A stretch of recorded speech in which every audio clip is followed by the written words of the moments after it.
سید وقار حسین کراچی سے بات کر رہا ہوں۔ مفتی صاحب کی بارگاہ میں عرض یہ ہے کہ اگر کسی شخص کی اتنی تنخواہ ہو جو 52.5 تولہ چاندی نصاب کی مقدار کو پہنچتی ہو، مثلا آج کل کے اعتبار سے لگ بھگ 40,000 اس کی تنخواہ ہے۔ اب اگر پہلی تاریخ کو اس کے اکاؤنٹ میں یہ تنخواہ آتی ہے اور انگریزی حساب کے مہینے کی 2 یا 3 تاریخ کو عید شروع ہو جاتی ہے، تو اب اس کے اکاؤنٹ میں یہ تنخواہ موجود ہے اور عید کا دن آ چکا ہے، تو کیا اب اس پر قربانی کرنا لازم ہوگا؟ جبکہ وہ جو تنخواہ ہے وہ اتنی ہی اس کی بنتی ہے کہ جو اس کے ضروری اخراجات ہیں، گھر کا کرایہ وغیرہ اور جو ضروری اخراجات مہینے کے ہوتے ہیں، وہ ان میں تقریباً 40,000 اس کے ہر مہینے ختم ہو جاتے ہیں، کچھ اتنا اس کے پاس بچتے نہیں ہیں،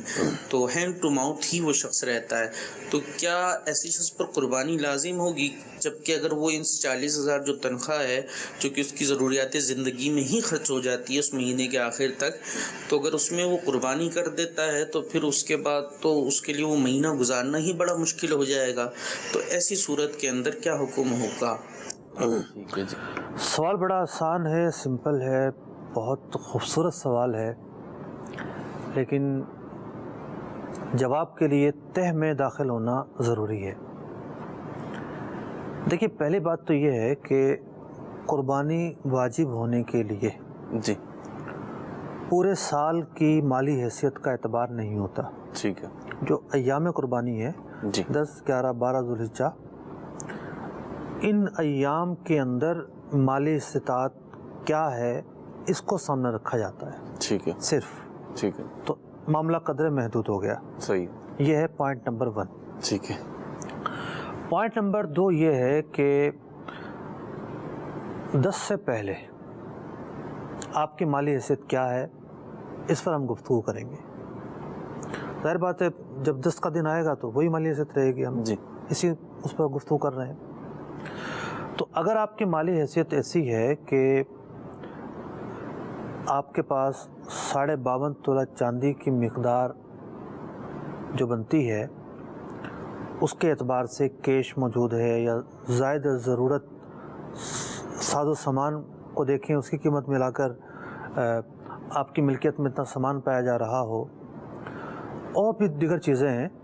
لیکن جب بھی ان مسائل کا تذکرہ ہوتا ہے اس بات کی صراحت کی جاتی ہے کہ یہ رقم قرض سے زائد ہو،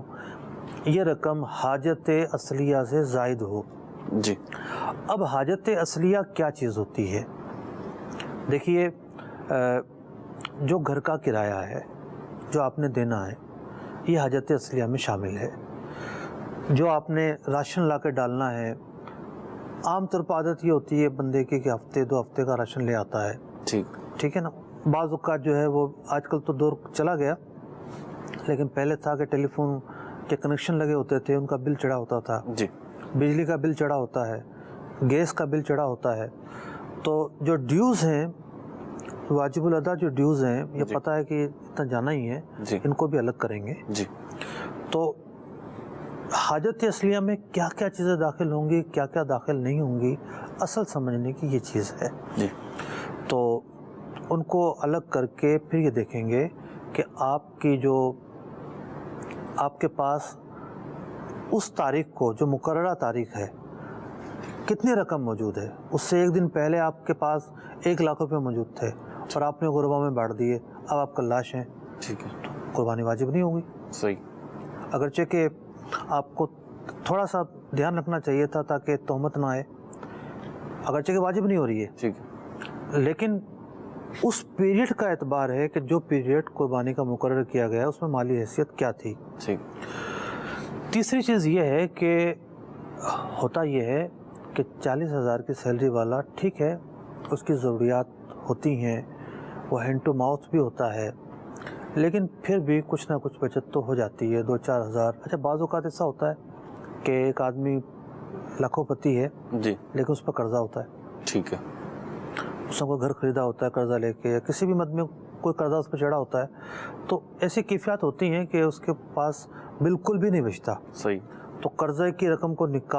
نکالنے کی صورت موجود ہے، حاجت اصلیہ کی رقم کو نکالنے کی صورت موجود ہے، پورے سال کا اعتبار نہیں کرنا، صرف جو ایام قربانی ہے اس کا اعتبار کرنا ہے۔ تو یہ بہت ساری سہولتیں موجود ہیں اور شریعت مطہرہ نے آسانیوں کو مد نظر رکھ کر احکام بیان فرمائے ہیں۔ فائنل یہ ہوا کہ جو ایام قربانی ہے اس کو دیکھا جائے گا، ٹھیک ہے، ان میں ان کی مالی حیثیت کتنی بنتی ہے، ٹھیک ہے، اور جو چیزیں حاجت اصلیہ میں آتی ہیں وہ وہ نکالا نکالنی ہے۔ جائے گا۔